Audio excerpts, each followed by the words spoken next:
5:30 6 గంటలు ఎందుకు ఇంత పెద్ద ఎత్తున స్పందన వచ్చింది? కేవలం ఈ ప్రభుత్వం మీద ఉన్నటువంటి వ్యతిరేకత, ఈ ప్రభుత్వం తీసుకుంటున్నటువంటి ప్రజా వ్యతిరేక నిర్ణయాలు, విద్యని గాలికి వదిలేసి, వైద్యాన్ని గాలికి వదిలేసి, వ్యవసాయాన్ని గాలికి వదిలేసి కేవలం అన్ని ప్రైవేట్ పరం చేయాలనేటువంటి ప్రయత్నం.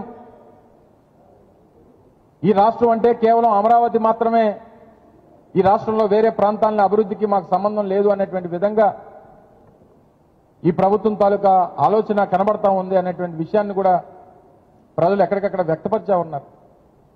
ఉత్తరాంధ్ర ప్రాంతం ఈ ప్రభుత్వం నెగ్లెక్ట్ చేస్తూ ఉంది, ఉత్తరాంధ్ర ప్రాంతానికి పూర్తిగా అన్యాయం చేస్తూ ఉంది అనేటువంటి విషయాన్ని కూడా చాలా మంది ప్రజలు వచ్చి జగన్మోహన్ రెడ్డి గారిని కలిసినప్పుడు వారు చెప్పడం జరిగింది. నిన్న ఆ కార్యక్రమం అయిపోయిన తర్వాత కురుపాం గిరిజన హాస్టల్స్ లో జరిగినటువంటి విషయం మీ అందరూ చూశారు. వారందరికీ కూడా వారిని పరామర్శించారు. దాదాపు 47 మంది పిల్లలు నిన్న కేజీహెచ్ లో ఉన్నారు. దగ్గర 70-75 మంది పార్వతీపురం ప్రాంతంలో ఉన్నటువంటి హాస్పిటల్స్ లో ఉన్నారు. ప్రభుత్వం నిర్లక్ష్యం, అధికారులు ఒకటి చెప్తారు, సంబంధించినటువంటి శాఖ మంత్రి ఒకటి చెప్తారు, చివరికి అన్యాయం అయిపోయింది, ప్రాణాలు పోయింది, పసిపిల్లల ప్రాణాలు పోయినటువంటి పరిస్థితులు చూసాం. అందుకే నిన్న జగన్మోహన్ రెడ్డి గారు కూడా చనిపోయినటువంటి ఆ ఇద్దరు పిల్లల కుటుంబాలకి 5 లక్షల రూపాయలు చెప్పిన మా పార్టీ తరఫున సాయం చేయాలని చెప్పి కూడా వారు ఆదేశించారు. వారికి ఆ కుటుంబాలకు ఆ సాయం చేసేటువంటి బాధ్యత కూడా వైఎస్ఆర్ కాంగ్రెస్ పార్టీ తీసుకుంటా ఉంది. అంటే పేదవాడి ప్రాణం అవసరం లేదు, పేదవాడికి విద్య అవసరం లేదు, వ్యవసాయం చేసేటువంటి రైతు అవసరం లేదు, రాష్ట్రంలో ఉత్తరాంధ్ర లాంటి ప్రాంతాలు అవసరం లేదు. మరి దేనికి ప్రభుత్వం ఉన్నట్టు? ఇప్పటికన్నా కళ్ళు తెరవండి, ఈ పర్యటన ద్వారా కళ్ళు తెరవండి, మీరు తీసుకున్నటువంటి నిర్ణయం తప్పు అనేటువంటి విషయాన్ని ఈ సందర్భంగా మరొకసారి తెలియజేస్తా ఉన్నాం. ఈరోజు ఉత్తరాంధ్ర ప్రాంతానికి ఆ రోజు జగన్మోహన్ రెడ్డి గారు ముఖ్యమంత్రిగా అనేక కార్యక్రమాలు గడిచినటువంటి 5 సంవత్సరాల్లో జగన్మోహన్ రెడ్డి గారి హయాంలో చేశాం.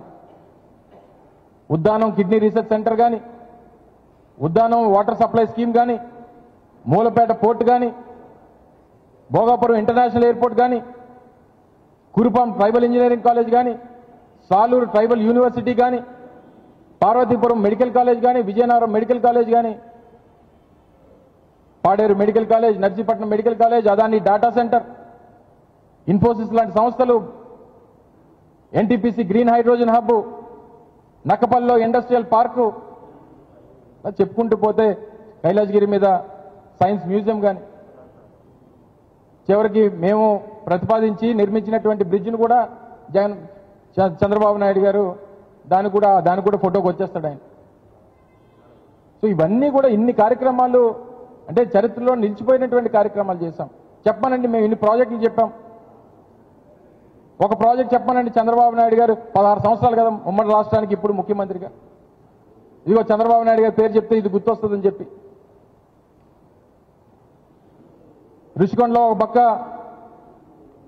టీటీడీ టెంపుల్ కట్టాం, ఒక పక్క టూరిజం ప్రాజెక్ట్ కట్టాం. ఇలాగ ఇన్ని కార్యక్రమాలు చేసినా సరే ఇంకా ఇప్పటికీ కూడా 4వ సారి తెలుగుదేశం పార్టీకి అధికారం ఇచ్చినా సరే ఉత్తరాంధ్రాన్ని ఇప్పటికీ గాలికి వదిలేసి ఇక్కడ కాలేజీలు నిర్మించడానికి లేదు, హాస్పిటల్స్ నిర్మించడానికి లేదు, ప్రాజెక్టులు పెట్టడానికి లేదు.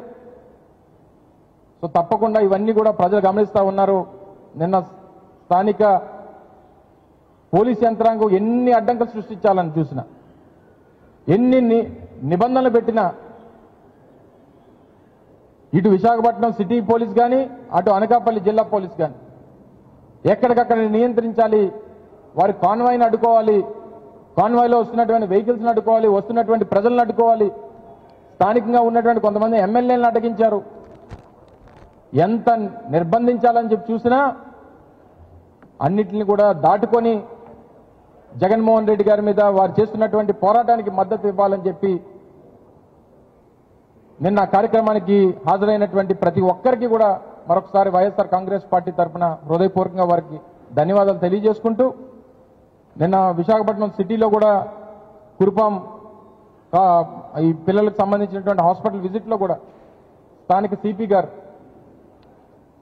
వారు సీనియర్ ఐపీఎస్ ఆఫీసర్, కానీ నిన్న వారు మాట్లాడినటువంటి మాటలు చాలా బాధాకరం. కొంత డిగ్నిటీ మెయింటైన్ చేయాలనేటువంటిది మా తాలూకా కోరిక, ప్రజల కోరిక కూడా. ఒక మాజీ ముఖ్యమంత్రి గారిని పట్టుకొని వారు మాట్లాడడానికి వీల్లేదు, మిమ్మల్ని కూడా ఇబ్బంది పెట్టారు. వారు ఎందుకు మాట్లాడకూడదు? ఆయన తెలీదా వారు మాజీ ముఖ్యమంత్రి అని మీకు తెలీదా? Z+ కేటగిరీలో ఉన్నటువంటి లీడర్ అని చెప్పి తెలీదా?